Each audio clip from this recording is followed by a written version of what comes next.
వాసుదేవాయ. అందరూ చెప్పండి. ఓం నమో భగవతే వాసుదేవాయ.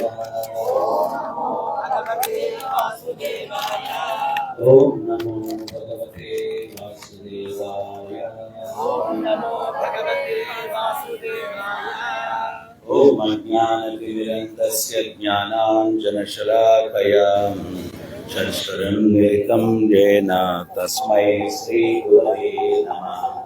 నమో విష్ణుపాదాయ కృష్ణప్రేష్ఠాయ భూతలే శ్రీమతే జయప్రతాక స్వామి నామినే.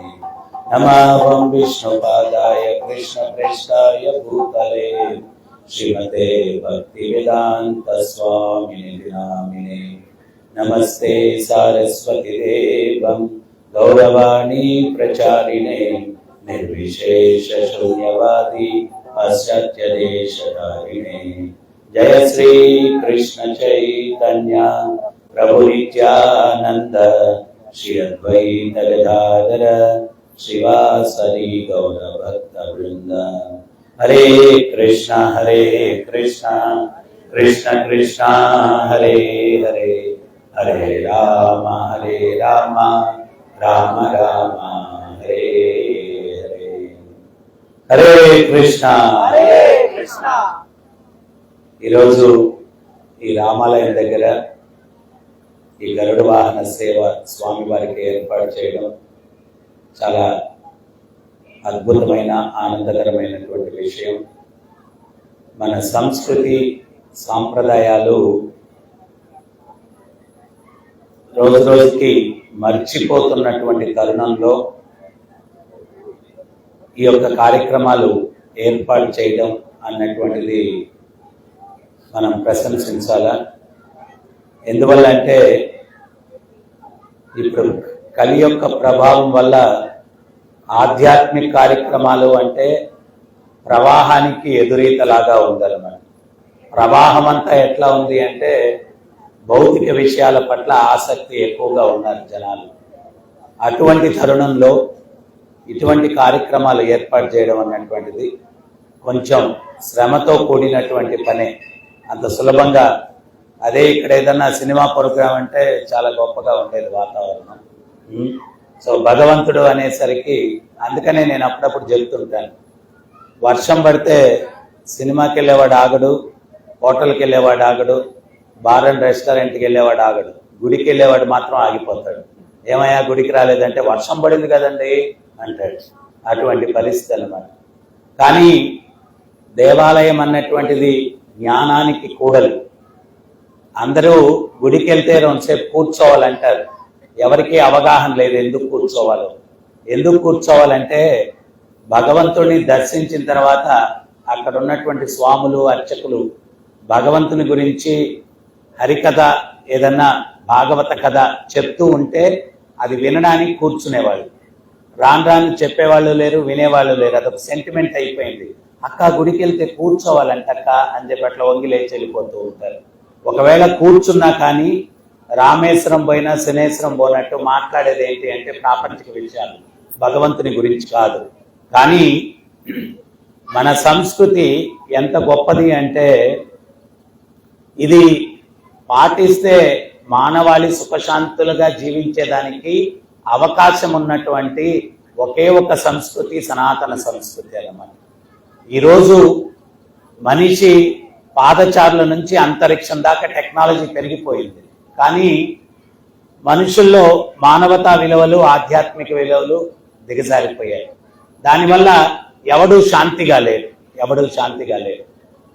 తిరిగి సమాజంలో శాంతి నెలకొనాలన్నా, మనిషి ప్రశాంతమైన జీవితం గడపాలన్నా ఈ సనాతన సంస్కృతిని అనుసరించాలి. ఎందువల్ల అంటే ఈ ఒక్క సంస్కృతే ఏం చెప్తుంది అంటే సర్వే జనా సుఖినో భవంతు, అందరూ సుఖంగా జీవించాలా అని ప్రపంచానికి చెప్పేటువంటి ధర్మం ఏదన్నా ఉంది అంటే అది సనాతన ధర్మం. సో అందువల్ల మనం ఉన్నటువంటిది కలియుగం. కలి అంటే కొట్లాటలకి కపటానికి యుగం అని చెప్తారు. మహాభారతంలో ఒక విశేషమైనటువంటి ఒక కథ ఒకటి ఉంది. ఒకరోజు ధర్మరాజుని కలవడానికి భీమసేనుడు వచ్చాడంట. ధర్మరాజు నిద్రిస్తూ ఉంటే భీమసేనుడు బయట వేచి ఉన్నాడు. ఒక వ్యక్తి రాజులాగా అలంకరించుకొని లోపలికి వెళ్ళబోయాడంట. భీముడు అతన్ని ఆపాడు. ఎవరు నువ్వు, ఎక్కడికి వెళ్తున్నావు అన్నాడు. ఆ వ్యక్తి అన్నాడు, నేనెవరో నీకు అనవసరం, నేను వచ్చే దారిలో ఒక విచిత్రమైన సంఘటన చూశాను, దాని గురించి తెలుసుకునేదానికి వచ్చాను అన్నాడు. ఏంటి ఆ సంఘటన అన్నాడు. నేను వచ్చే దారిలో కంచె చేనును మేసింది అంటే అర్థం ఏంటి అన్నాడు. భీముడు అన్నాడు, భుజబల సంబంధమైందేదని అడుగు, బుద్ధిబలం మన వల్ల కాదు, అన్నగారి దగ్గరికి వెళ్ళమన్నాడు. 10 నిమిషాల తర్వాత మళ్ళా వచ్చాడు. ఏంటి ఇప్పుడు మరలా వచ్చావంటే ఇప్పుడు ఇంకా విచిత్రమైన చూశానన్నాడు. ఏంటది అన్నాడు. పెద్ద కుండ నిండుకు నీరు తీసుకుని 5 చిన్న కుండల్లో సమానంగా పోసి ఆ 5 చిన్న కుండల్లో నీళ్లు తీసి పెద్ద కుండలో పోస్తే ఎలితి ఏర్పడింది అంటే అర్థం ఏంటి అన్నాడు. అప్పుడు భీముడు అన్నాడు, పెద్ద కుండ చిన్న కుండ ఇవన్నీ నాకు తెలియదురా బాబు, అన్నగారి దగ్గరికి వెళ్ళి అన్నాడు. మళ్ళా 10 నిమిషాలకు వచ్చాడు. ఏంటి మరలా వచ్చావంటే ఇప్పుడు ఇంకా విచిత్రమైనది చూశానన్నాడు. ఏంటది అన్నాడు. కొంతమంది వ్యక్తులు సూది రంధ్రంలో ఏనుగును దూర్చడానికి ప్రయత్నిస్తున్నారు, ఏనుగు దూరెళ్ళిపోయింది, తోక చిక్కుకుంది అంటే అర్థం ఏంటి అన్నాడు. అరే ఏనుగు దూరెళ్ళిపోవడం ఏంటి, తోక చిక్కుకోవడం ఏంటి అంటే మరి అదే జరిగింది, దానికి అర్థం ఏంటి అన్నాడు. నాకు తెలియదు, అన్నగారి దగ్గరికి వెళ్ళమన్నాడు. మరలా 10 నిమిషాలకు వచ్చాడు. ఇప్పుడు ఏంట్రా మళ్ళా వచ్చావంటే ఇప్పుడు ఇంకా విచిత్రమైనది చూశానన్నాడు. ఏంటది అంటే గోవు దూడను చంపి తినేస్తూ ఉంది అన్నాడు. గోవు సాధు జంతువు కదా, అది దూడను చంపి తినడం ఏంట్రా బాబు అంటే మరి అదే జరిగింది, దానికి అర్థం ఏంటి అన్నాడు. నాకు తెలియదురా నాయన, నీ ప్రశ్నలు ఏంటి, బుర్ర వేడెక్కిపోతా ఉంది, అన్నగారి దగ్గరికి వెళ్ళమన్నాడు. మళ్ళా 10 నిమిషాలకు వచ్చాడు. ఏంటి మరలా వచ్చారంటే ఇప్పుడు ఇంకా విచిత్రమైనది చూశానన్నాడు. ఏంటది అంటే కొంతమంది తీర్థయాత్రలకు వెళ్తూ ఉంటే కొండ మీద నుంచి బండ దొల్లుకుంటూ మార్గానికి అడ్డంగా పడిపోయింది. ఎవరు తొలగించడానికి ప్రయత్నించినా తొలగింపబడలేదు. ఒక బక్క చిక్కిన భక్తుడు తన దోవతీకున్న నూలు పోగు తీసి దాన్ని కట్టి లాగితే దొల్లుకుంటూ పక్కన పడిపోయి పగిలిపోయి పొడైపోయింది అన్నాడు. అప్పుడు భీముడు అన్నాడు, ఆ బండ పగిలిందో లేదో తెలియదు కానీ అబ్బాయి, నా పిడికెలతో నీ తల మీద ఒకటి ఇచ్చానంటే 1000 ఒక్కలు అయిపోద్ది, నేనేమైనా పిచ్చోడు అనుకున్నావా ఏంటి, ప్రశ్నలన్నీ పోయి ఇక్కడి నుంచి అంత అనుకున్నాడు. వాడు వెళ్ళిపోయాడు. 10 నిమిషాల తర్వాత ధర్మరాజు నిద్రలేచి బయటకు వచ్చాడు. ఏంటి భీమసేన ఇక్కడ ఉన్నావంటే మీతో ఏదో చర్చించాలని వచ్చాను, నిర్దిస్తున్నారని బయట వేచి ఉన్నాను. ఒక వ్యక్తి విచిత్రమైన ప్రశ్నలతో నా బుర్ర తినేశాడు అన్నాడు. ఏంటి ఆ ప్రశ్నలు అంటే ఇవన్నీ చెప్పాడు. అప్పుడు ధర్మరాజు అన్నాడు, వాడిని నువ్వు పట్టి బంధించావా అన్నాడు. ఎందుకు అన్నగారు బంధించాలా అంటే వాడెవడో కాదు, స్వయాన కలిపురుషుడు, మన తర్వాత కలియుగం రాబోతూ ఉంది, కలియుగంలో జరగబోయే విషయాల గురించి చెప్పాడు వాడు అన్నాడు. మరి రాజులాగా అలంకరించుకొని ఉన్నాడే వాడన్నాడు, మనిషి అట్టా ఉన్నాడన్నాడు, కురూపిలాగా ఉన్నాడన్నాడు. అప్పుడు ధర్మరాజు నవ్వుతూ చెప్తున్నాడు, కలియుగంలో ప్యాకింగ్ ఇచ్చిన ప్రాముఖ్యత ప్రోడక్ట్కి ఇవ్వరు నాయన అన్నాడు. ప్యాకింగ్ ఎక్సలెంట్ గా ఉంటుంది, ప్రోడక్ట్ వరస్ట్ గా ఉంటుంది. చిన్న పిల్లలు తినే చిప్స్ ప్యాకెట్ దగ్గర నుంచి ఇట్లా ఉబ్బిపోయి ఉంటుంది, అది ఓపెన్ చేస్తే రోజంతా తినచ్చేమో అనుకుంటాడు, ఓపెన్ చేస్తే గాలి ఉంటుంది, 4 పలుకులు ఉంటాయన్నమాట. ప్యాకింగ్ చాలా బాగుంటుంది కలియుగంలో, ప్రోడక్ట్ వరస్ట్ గా ఉంటుంది. మరి వాడు అడిగిన ప్రశ్నలకు సమాధానం ఏంటి అంటే కంచె చేనును మేసింది అంటే చట్టాన్ని ఎవరైతే కాపాడాలో వాళ్లే చట్టాన్ని ఉల్లంఘిస్తారు. కంచె చేనును మేసింది అంటే దానికి అర్థం అది. ఇది 5000 సంవత్సరాల కిందట మహాభారతంలో రాశారు. తూచా తప్పకుండా అవే జరుగుతున్నాయి. ఎలక్షన్ ముందు అక్కడేదో డ్రగ్స్ పట్టుకున్నారన్నారు, ఎన్నో 50,000 కోట్లు 1,00,000 కోట్లు అని. వాళ్ళు సూత్రధారులు పాత్రధారులు మళ్ళా ఊసేలేదు, ఏనుగు దూరెళ్ళిపోయింది. ఎవడన్నా చిన్న దొంగతనాలు చేస్తే పట్టుకొని పెట్టి కేసులు పెడుతుంటారు. తోక చిక్కుందంటే దానికి అర్థం అదేనమాట. సో కంచె చేనును మేసింది అంటే అది. తర్వాత రెండవది, పెద్ద కుండ నిండుకు నీరు తీసుకుని 5 చిన్న కుండల్లో సమానంగా పోసి 5 చిన్న కుండల్లో నీరు తీసి పెద్ద కుండలో పోస్తే ఎలితి ఏర్పడింది అంటే అప్పుడు ధర్మరాజు విచారవదనంతో చెప్తాడు, ఒక తండ్రి 5గురు పిల్లల్ని సమానంగా పెంచుతాడు, 5గురు పిల్లలు కలిసి ఒక తండ్రిని చూసుకోలేరు కలియుగంలో, దానికి అర్థం అది అన్నాడు. ఒక్క తండ్రి 5గురు పిల్లల్ని సమానంగా పెంచుతాడు, 5గురు పిల్లలు కలిసి ఒక తండ్రిని చూసుకోలేరు. అంటే మన సనాతన ధర్మంలో ఉన్న కథలు కానీ దాంట్లో ఉన్నటువంటి నీతులు కానీ ఇవన్నీ మానవాళికి ఉపయోగపడేటువంటివి. ఇటువంటి కథలు విన్నప్పుడు అట్లీస్ట్ ప్రతి ఒక్కరికి, ఒరే చిన్నప్పుడు నాకు నా తల్లి ఎంత చక్కగా చూసుకునింది, ఈ రోజు వృద్ధాప్యం. నేను ఒకసారి కడపలో విద్యార్థులకి ఒక కార్యక్రమం ఏర్పాటు చేసి కథ చెప్పి మీ పిల్లల్ని బాగా చూసుకుంటారా అంటే ఒక పిల్లవాడు అన్నాడు, మా తల్లిదండ్రులు నాకు ఆదర్శంగా లేరు కదా, వాళ్ళ తల్లిదండ్రులు చూసుకోవట్లేదు కదా, నేను ఎందుకు చూసుకుంటాను అన్నాడు. అరే ఎందుకు చూసుకోవాలో లాజిక్ చెప్తానురా. చిన్నప్పుడు నీకు స్నానం ఎవరు చేయించారు అన్నాడు. అమ్మ అన్నాడు. బట్టలు ఎవరు వేశారు? అమ్మ అన్నాడు. భోజనం ఎవరు పెట్టారు? అమ్మ. ఏం నువ్వు చేసుకోవచ్చు కదా, అమ్మ దగ్గర ఎందుకు చేయించుకున్నావు అన్నాను. అదేంటి స్వామి, చిన్నప్పుడు నేను చేసుకోలేను కదా అన్నాడు. మరి వృద్ధాప్యం బాల్యంతో సమానం అంటారు. నువ్వు చేసుకోలేనప్పుడు అమ్మ దగ్గర చాకరీ చేయించుకున్నావు, ఆమె చేసుకోలేనప్పుడు వీధిలోకి తరిమేస్తున్నావు, ఏమి న్యాయం రా ఇది అన్నాను. ఆ మాట అనేసరికి కళ్ళలో నీళ్లు తిరిగేవాడికి. లేదు గురువుగారు, నేను చూసుకుంటాను మా అమ్మ నాన్నని అన్నాడు.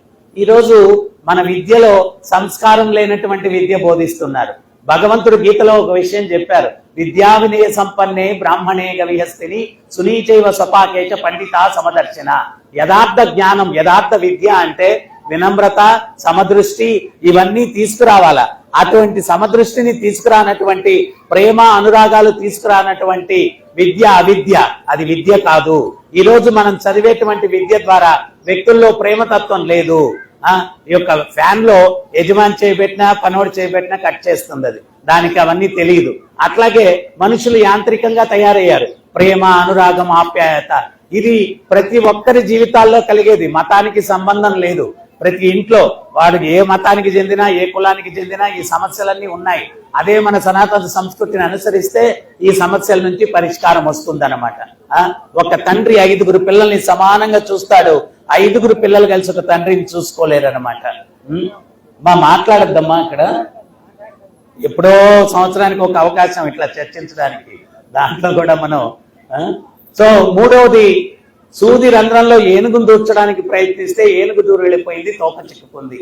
దానికి ధర్మరాజు నవ్వుతూ చెప్తాడు, పెద్ద పెద్ద స్కామ్లు ఎవరు పట్టించుకోరు, ఏనుగు దూరం వెళ్ళిపోద్ది, చిన్న చిన్న పెట్టి కేసులే బుకింగ్ అంతా, తోక చిక్కు ఉంటుంది కలియుగంలో అంటాడు.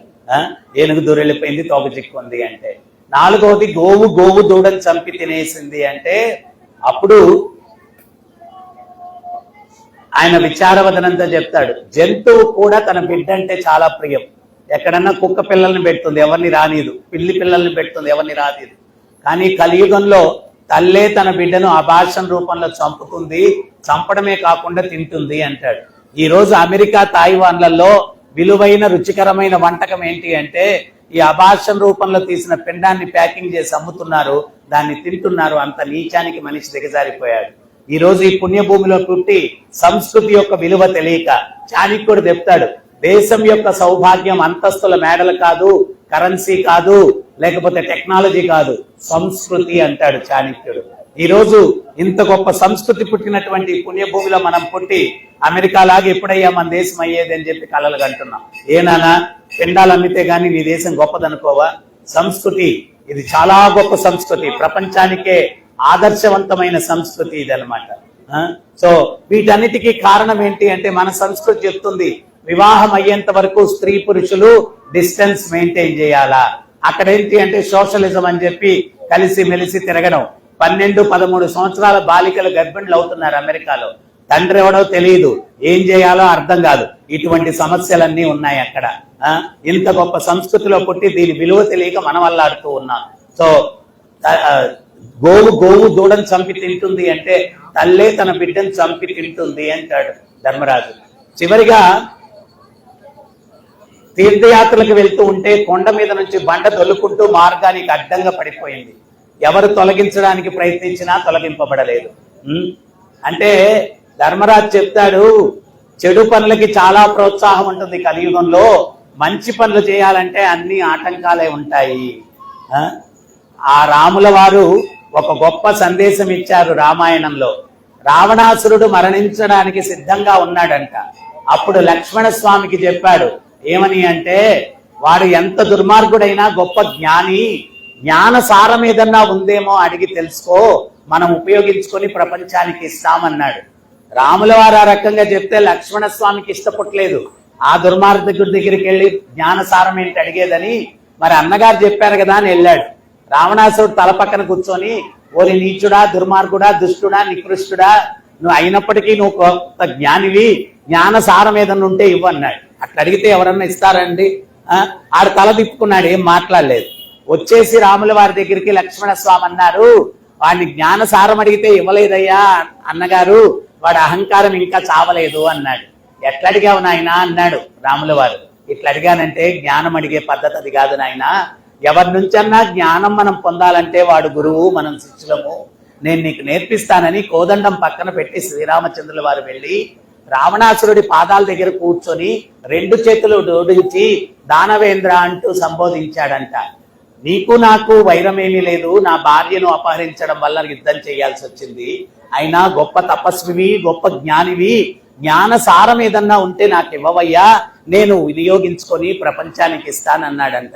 అశ్రునయనాలతోటి రావణాసురుడు అన్నాడంట, స్వామి మీ సోదరుడికి మీకు ఎంత వ్యత్యాసం ఉందయ్యా, నేను చెయ్యని అపరాధం లేదు మీ పాదపద్మాలకి, అటువంటి దుర్మార్గుణ్ణి నా పాదాల దగ్గర కూర్చొని దానవేంద్ర అంటూ సంబోధిస్తూ జ్ఞాన సారం నన్ను అడుగుతున్నారంటే మీ మహోన్నత హృదయానికి తార్కాణం ఏముంది స్వామి అని చెప్పంటూ, ధర్మానికి ప్రభువులు మీరు, దేవదేవోత్తమ పురుషుడు, నన్ను జ్ఞానసారం అడగడం ఏంటి, అయినా పెద్ద పెద్ద ఉపన్యాసాలు ఇచ్చే స్థితిలో లేను, నేను చివరి శ్వాస వదిలేదానికి సిద్ధంగా ఉన్నాను, మీరు అడిగారు కాబట్టి నేను చెప్తున్నాను, నేను అర్థం చేసుకున్న జ్ఞాన సారం ఒక్కటే ప్రపంచానికి చెప్పండి. మంచి పనులు చేయడానికి ఉత్సాహపడడు మనిషి, చెడ్డ పనులు చేయడానికి చాలా ఉత్సాహపడతాడు. సీతను అపహరించడానికి పడ్డ ఉత్సాహం ఆమెను తిరిగి మీకు అప్పగించడానికి నేను పడలేదు. అందువల్ల నాకు, నా వంశానికి ఏమైందో చూడండి, ప్రపంచానికి చెప్పండి. నేను అర్థం చేసుకున్న జ్ఞాన సారం ఒకటే, మంచి పనులు చేయడానికి ఉత్సాహపడమని చెప్పండి, చెడ్డ పనులు చేయడానికి ఉత్సాహపడద్దని చెప్పండి. ఇదే నేను అర్థం చేసుకున్న జ్ఞాన సారం స్వామి అన్నాడంట. సో అందువల్ల ఆ రామాయణ మహాకావ్యం, ఆ శ్రీరామచంద్రుల వారి మందిరం మీ యొక్క లొకాలిటీలో ఇక్కడ ఉంది. ఆ స్వామి యొక్క గుణగణాలు, ఆ రామాయణం ద్వారా మానవాళికి ఎంత సందేశం వచ్చింది. రోజు ఒక అరగంటో పావు గంటో సాయంత్రం పూట అందరూ కూర్చొని రామాయణాన్ని చదవండి, మన పిల్లలకి చెప్పండి. ఎందువల్లంటే అన్నదమ్ములు ఎట్టుండాలా, భార్యాభర్తలు ఎట్టుండాలా, పెద్దల యొక్క మాటను ఏ రకంగా తీసుకోవాలా, ఇటువంటివన్నీ సూక్తులు మానవాళికి అవసరమైనవన్నీ కూడా ఆ రామాయణ మహాకావ్యంలో ఉన్నాయన్నమాట. సో అందువల్ల తీర్థయాత్రలకు వెళ్తూ ఉంటే కొండ మీద నుంచి బండ పడిపోతే ఆ బండను తొలగించడానికి ఎవరి వల్ల కాకపోతే నూలు పోగు దాన్ని కట్టి లాగితే దొల్లుకుంటూ పక్కన పడిపోయి పగిలిపోయి పొడిగిపోయింది. ధర్మరాజు ఏమంటాడంటే, కలియుగం అన్ని దోషాలే, అయితే ఒక్క సుగుణం ఉంది. ఆ నూలు పోగు ఏమిటి అంటే భగవంతుని యొక్క నామం అంటాడు. ఆ భగవత్ నామాన్ని ఎవరైతే జపిస్తారో, కలిర్ దోష నిదే రాజన్ హస్తి ఏకో మహాగుణ కీర్తనాదీయవ కృష్ణస్య ముక్త సంగ పరం బ్రజేత్. కలియుగం దోషాలకు నిధి, ఒక్క సుగుణం ఉంది. ఏమిటి ఆ సుగుణం అంటే కీర్తనాదీయవ కృష్ణస్య ముక్త సంగ పరం. ఆ కృష్ణుని కీర్తన ఎవరైతే చేస్తారో అన్ని దోషాలు వాళ్ళ జీవితంలో తొలగిపోయి విముక్తులు అవుతారు అని చెప్పి ధర్మరాజు చెప్తాడనమాట. ఈ నామం ఎంత శక్తిమయంతమైంది ఒక్క ఉదాహరణ చెప్పి ముగిస్తాను నేను. అదేంటి అంటే, ఒకసారి వాల్మీకుల వారు హనుమంతుల వారిని కలిసి, ఏమయ్యా నీవు సీతమ్మ తల్లిని వెతికి ఆనవాళ్ళు గుర్తించినటువంటి దాంట్లో నువ్వే హీరోవి, అందువల్ల దానికి హనుమత్ కాండ అని పేరు పెట్టాలనుకుంటున్నాను అన్నాడంట. అయ్యా పేరు ప్రతిష్టలు నాకే వద్దు స్వామి అన్నాడంట హనుమంతుడు. మనం పేరు ప్రతిష్టల కోసం తప్పిస్తాం. ఎవడో ఒకడు టెంపుల్ కి ఫ్యాన్ డొనేట్ చేశాడంట, బాగా ఎండాకాలం ఉక్క పుడుతుందంట, ఫ్యాన్ ఆన్ చేస్తే వాడెళ్ళి ఆపేస్తున్నాడంట డోనరు. ఆ భక్తుడు ఏమయ్యా ఇంత చెమటలు కక్కుతుంటే ఫ్యాన్ ఆపేస్తామేంటి అన్నాడంట. నేను డోనర్ని రా అన్నాడంట.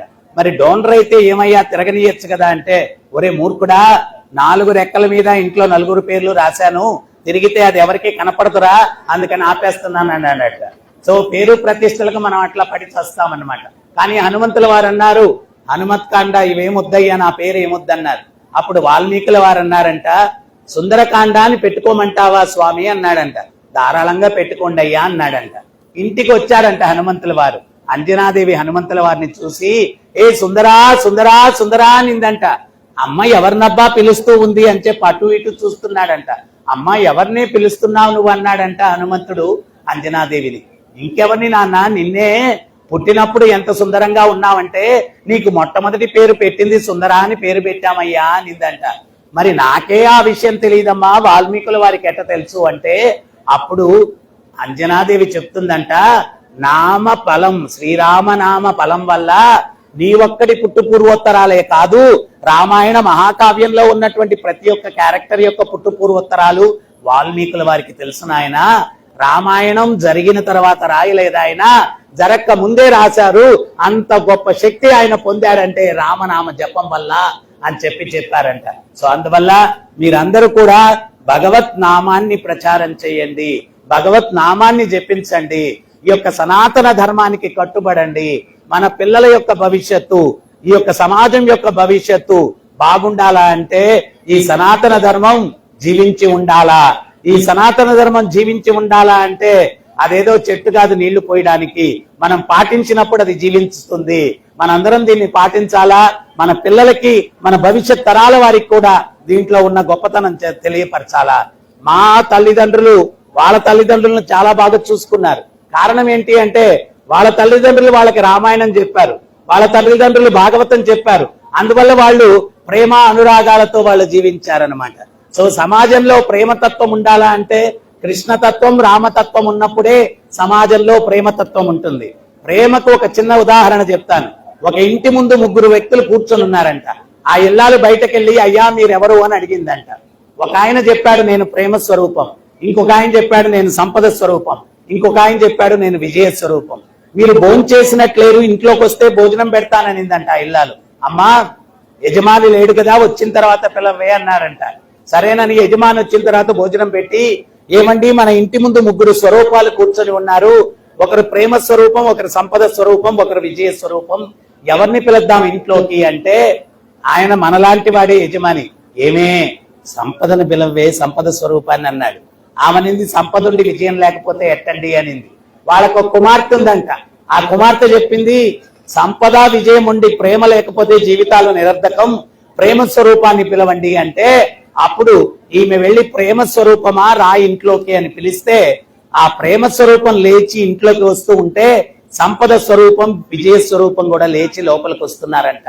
అప్పుడు ఆమెనింది అయ్యా సంపద స్వరూపం, విజయ స్వరూపం మిమ్మల్ని నేను పిలవలేదు, నేను ప్రేమ స్వరూపాన్ని మాత్రమే పిలిచాను అంటే వాళ్ళన్నారంట అమ్మా క్షమించాలా, ప్రేమ ఎక్కడుంటే అక్కడ సంపద విజయం మేముంటాము, మమ్మల్ని ప్రేమ నుంచి విడదీయలేరు అన్నారంట. ఇంతకు ముందు ఈ భరత భూమిలో విజయ రహస్యం ఏంటి అంటే వ్యక్తుల మధ్యలో ప్రేమ ఉండింది, ఇప్పుడు వ్యక్తుల మధ్యలో వ్యాపారం ఉంది, ప్రేమ లేదు. అందువల్ల ఎంత డబ్బున్నా ఎంత టెక్నాలజీ ఉన్నా నిరర్ధకమైన జీవితాలు గడుపుతున్నారు, పూర్ణత్వం లేని జీవితాలు గడుపుతున్నారు. అందరి మధ్య వ్యాపారం తప్పిస్తే ప్రేమ లేదు. అది భార్యాభర్తలు అవ్వచ్చు, పిల్లలు తల్లిదండ్రులు అవ్వచ్చు. ఒక తల్లి దగ్గరికి పిల్లవాడు వచ్చి 10 సంవత్సరాల వయసులో అమ్మా I love you so much అన్నాడంట. అప్పుడు అమ్మనిందంట ఏరా ఖర్చులకి డబ్బులు కావాలా తీసుకో అనిందంట. 15 సంవత్సరాల వయసు అప్పుడు వచ్చి అమ్మా I love you so much అన్నాడంట. ఏరా కొత్త సినిమా ఏమన్నా వచ్చిందా తీసుకో డబ్బులని ఇచ్చిందంట. 25 సంవత్సరాల వయసు అప్పుడు వచ్చి అమ్మా I love you so much అన్నాడంట. ఏరా ఎవరినన్నా అమ్మాయిని ఇష్టపడుతున్నావా పెళ్లి చేసేస్తానని పెళ్లి చేసేసిందంట. 40 సంవత్సరాల వయసు అప్పుడు వచ్చి అమ్మా I love you so much అన్నాడంట. రేయ్ పెట్ట మన దగ్గర సంతకం మాత్రం పెట్టనరా అనిందంట. అంటే అప్పుడు ప్రేమ యొక్క వెనకాల పరమార్థం అర్థమైపోయింది తల్లికి. అట్లాగా భార్యాభర్తల మధ్య బంధం ఎట్టుండిందో చెప్తాను చూడండి. ఒకడు రోజు హనుమాన్ చాలీసా చదువుతున్నాడంట. భార్య అడిగిందంటే ఏమండి అంత తీవ్రంగా రోజు హనుమాన్ చాలీసా చదువుతారు అంటే భూత ప్రేతాలు స్వప్నంలోకి రాకుండా ఉండాలని చదువుతాను అన్నాడంట. అప్పుడు భార్య కొంచెం సిగ్గుపడుతూ ఏమండి నేను ఎప్పుడన్నా మీ స్వప్నంలోకి వస్తానా అడిగిందంట. అందుకే కదా హనుమాన్ చాలీసా చదివేది అన్నాడంట. సో భార్యాభర్తల బంధం ఎట్లుంది, తల్లిదండ్రుల పిల్లల మధ్య బంధం ఎట్లుంది. నిజమైన ప్రేమ అనురాగాలు రావాలా అంటే రామాయణాన్ని, మహాభారతాన్ని, భాగవతాన్ని ఇటువంటివి మన పిల్లలకి చెప్పాలా, వాళ్ళ భవిష్యత్తు బాగుంటుంది. ప్రతినిత్యం కూడా భగవత్ నామాన్ని జపించండి. బ్రహ్మని నారదుల వారు అడుగుతున్నారు, కలియుగంలో తెలివితేటలు తక్కువ, ఓర్పు తక్కువ, సహనం తక్కువ, జీవిత కాలం తక్కువ, జ్ఞాపక శక్తి తక్కువ, వీళ్ళు ఎట్లా శాంతిని పొందుతారు, వీళ్ళు ఎట్లా మోక్షాన్ని పొందుతారంటే బ్రహ్మ చెప్తున్నాడు హరిర్నామ హరిర్నామ హరిర్నామైవ హి కేవలం కలో నాస్తేవ నాస్తేవ నాస్తేవ గతిరన్యద. కలియుగంలో హరినామం జపించడం కన్నా ఇంకో మార్గం లేదు, ఇంకో మార్గం లేదు, ఇంకో మార్గం లేదు. హరినామాలు శతకోటి ఉన్నాయి, ఏది జపించాలంటే అప్పుడు ఈ మహామంత్రాన్ని ఇస్తున్నాడు. అందరు చెప్పండి హరే కృష్ణ హరే కృష్ణ కృష్ణ కృష్ణ హరే హరే హరే రామ హరే రామ రామ రామ హరే హరే. ఇది షౌడశక నామ్నాం కలికల్ముచనాశనం నాతరో పరతరోపాయత్ సర్వ వేదేశ దృశ్యతి.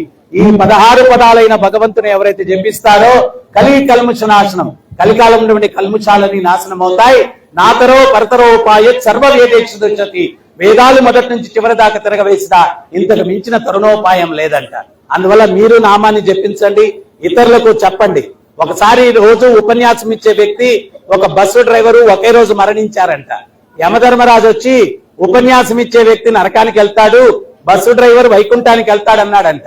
ఆ ఉపన్యాసం ఇచ్చే వ్యక్తికి చాలా కోపం వచ్చిందంట.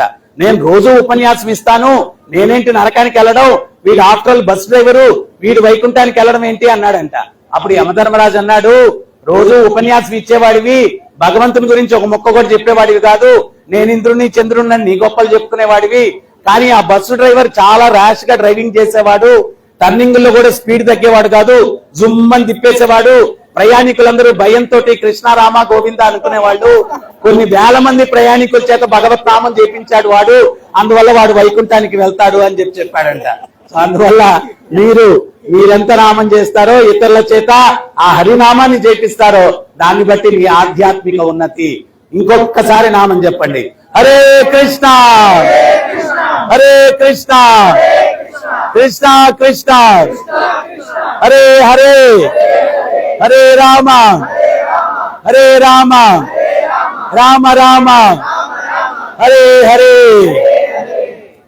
నేను ఈ యొక్క శివగారిని అభినందిస్తూ ఉన్నాను. ఆయన ఇటువంటి కార్యక్రమాలు ఎన్నో చేస్తూ ఉన్నారు. భగవంతుడు ఆ శ్రీరామచంద్రుడు ఇంకా ఆ హనుమంతుడికి శక్తినిచ్చినట్టుగా వారికి కూడా శక్తినిచ్చి ఈ కార్యక్రమాలు ఇంకా విజయవంతంగా ఎక్కువగా చేసేదానికి ఆయనకి శక్తినివ్వాలని ఆ భగవంతుడిని వేడుకుంటూ హరే కృష్ణ.